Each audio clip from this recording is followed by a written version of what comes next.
아브라함의 손자인 야곱에게는 12명의 아들들이 있었습니다. 하나님께서는 그 12명 가운데 넷째 아들인 유다로 하여금 구원의 정통성을 잇게 하셨습니다. 12명의 형제들 가운데 유다의 행실이 가장 모범적이었기 때문인 것은 전혀 아닙니다.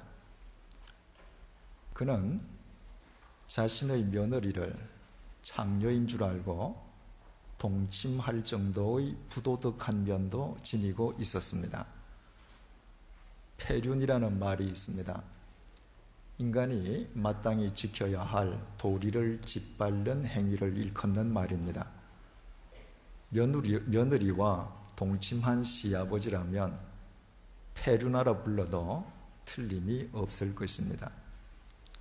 그런 인간이 어떻게 그리스도의 족보에 이름이 오르는 신앙의 선조로 선택받을 수 있었겠습니까? 혹 어떤 이는 이렇게 설명할지도 모릅니다.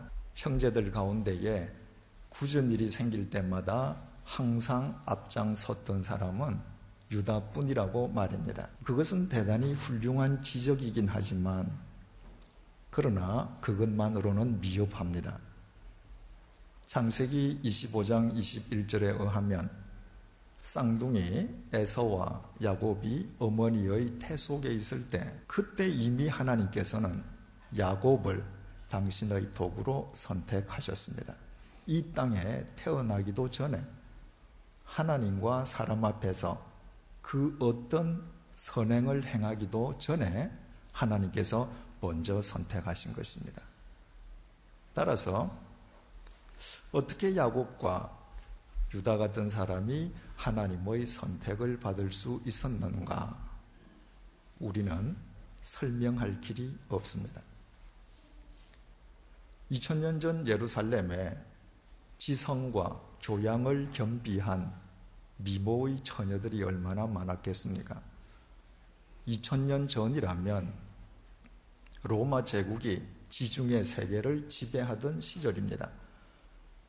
로마 제국의 수도인 로마에는 예루살렘 처녀들이 감히 넘볼 수도 없는 명문 대가 교조 숙녀들이 얼마나 많았겠습니까?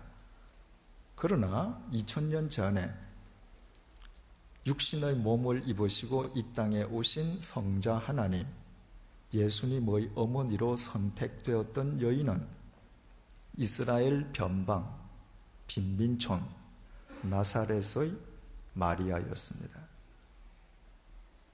어떻게 마리아가 그 선택을 받을 수 있었는지 우리는 알 도리가 없습니다. 교회의 역사와 주님을 쫓는 사도들의 행함의 역사를 전해주는 사도행전은 그 첫머리의 막이 이렇게 오르고 있습니다. 데오빌로여, 내가 먼저 쓴 글에는 무릇 예수의 행하시며 가르치시기를 시작하신부터 그의 택하신 사도들에게 성령으로 명하시고 승천하신 날까지의 일을 기록하였노라. 우리가 3주째 상고하고 있는 본문의 예수님에 대한 세 번째 설명은 예수님께서 사도들을 선택하셨다는 것입니다. 이 땅에 오셨던 예수님께서는 당신 사도들을 선택할 권리를 다른 사람에게 위임하시지 않았습니다. 예수님께서 당신의 제자들을 선택하신 것입니다. 그런데 예수님의 택함을 받은 사람들의 면면을 살펴보면 잘난 사람들은 한 사람도 없었습니다. 갈릴리의 빈민들인 어부거나 아니면 매국노로 지탄과 멸시의 대상이던 세리였습니다.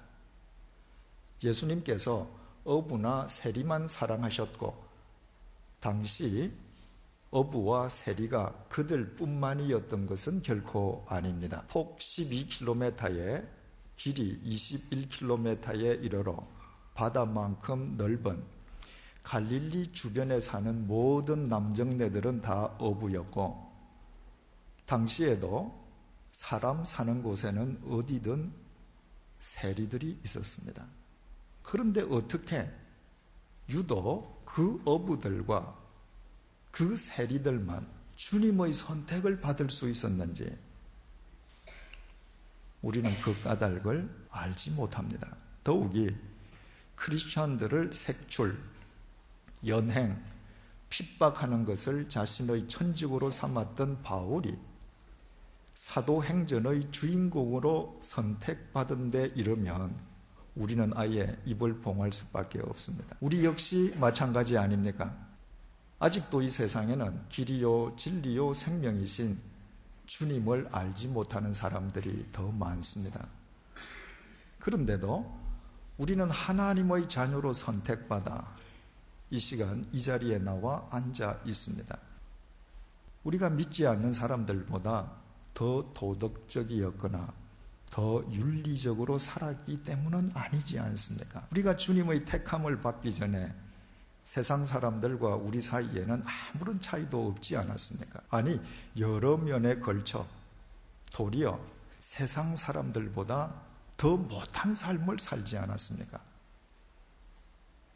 그런데도 우리는 주님의 선택을 받아 이 자리에 앉아 있을 수 있게 되었다는 것을 과연 그 누가 논리적으로 설명할 수 있겠습니까? 우리는 단지 그것은 하나님의 뜻이라고 겸손하게 고백할 수밖에 없습니다. 절대자이신 하나님의 절대적인 뜻이 아니고는 우리 같은 인간이 하나님의 자녀로 선택받아 이 자리에 있을 수는 없을 것입니다.